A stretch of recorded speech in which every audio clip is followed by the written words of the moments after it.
I don't know what to say, really. 3 minutes to the biggest battle of our professional lives. All comes down to today.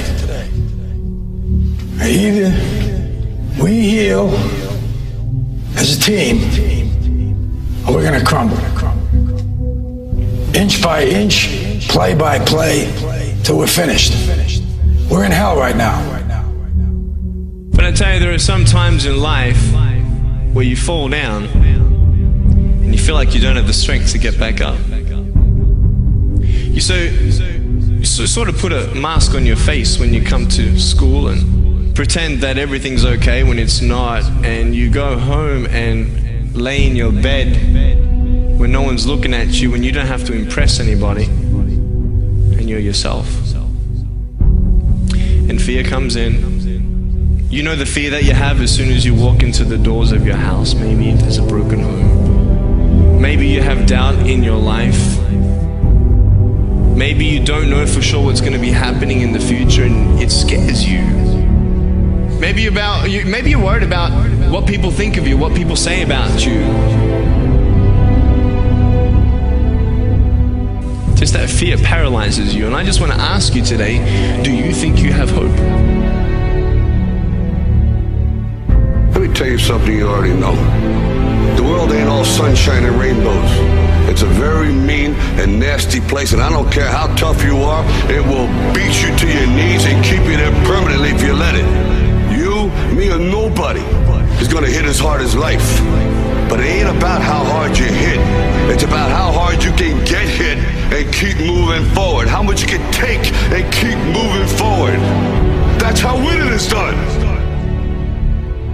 Pain is temporary. It may last for a minute, or an hour, or a day, or even a year.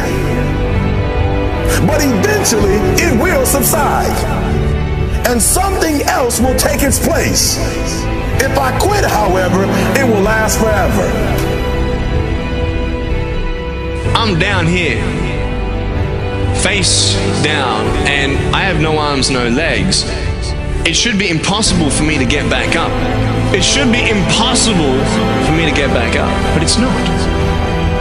You see, I will try 100 times to get up, and if I fail 100 times, if I fail and I give up, do you think that I'm ever going to get up? No.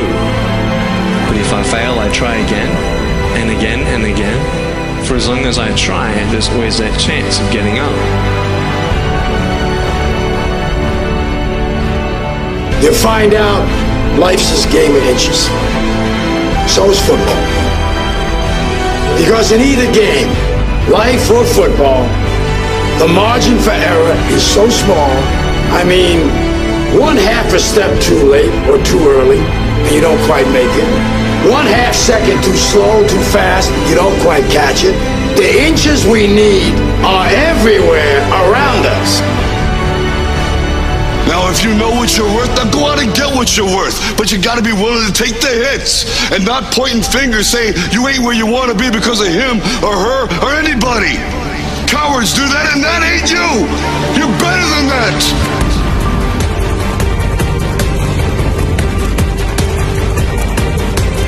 The most important thing is this: to be able at any moment to sacrifice what you are for what you will become. I'm saying to you today that there are some of you, if you give up your cell phone, you would be successful. Some of you need to give up your cell phone, because the time you spend on your cell phone could be used for your success. The time you could be using to be successful, you're using it on the cell, and the cell phone is not bringing you nothing but a bill. Very often you're getting what you're asking for, you're just not aware of how general you're asking. Clarity is power. The more clear you are about exactly what it is you want, the more your brain knows how to get there. Your brain is a servo mechanism. If you don't know exactly what you want, or you let yourself get beyond that into something general, you're not going to achieve it. Clarity is power. You got to know the specific result you're after. What do you want? If you can't answer that question right now in your personal life, in your body, in your relationships, in your finances, in your spirituality, then you're not going to be as fulfilled as you want to be. See, it's easy to be on the bottom. It doesn't take any effort to be a loser. It doesn't take any motivation, any drive in order to stay down there on a low level. But it calls on everything in you, ladies and gentlemen. You have to harness your will to say, I'm going to challenge myself. Sometimes I have to pull myself out of bed and say, come on, Les. Things I know I should do, I don't do. Things I shouldn't do, I do. I found that the biggest enemy you have to deal with is yourself. Let no man forget how menacing we are. We are lions. Immortality. Don't tell me what I can't do. Of course, it was impossible to connect the dots looking forward when I was in college, but it was very, very clear looking backwards 10 years later. Again, you can't connect the dots looking forward. You can only connect them looking backwards. So you have to trust that the dots will somehow connect in your future. You have to trust in something, your gut, destiny, life, karma, whatever. Because believing that the dots will connect down the road will give you the confidence to follow your heart, even when it leads you off the well-worn path. And that will make all the difference. I'm gonna show you how great I am.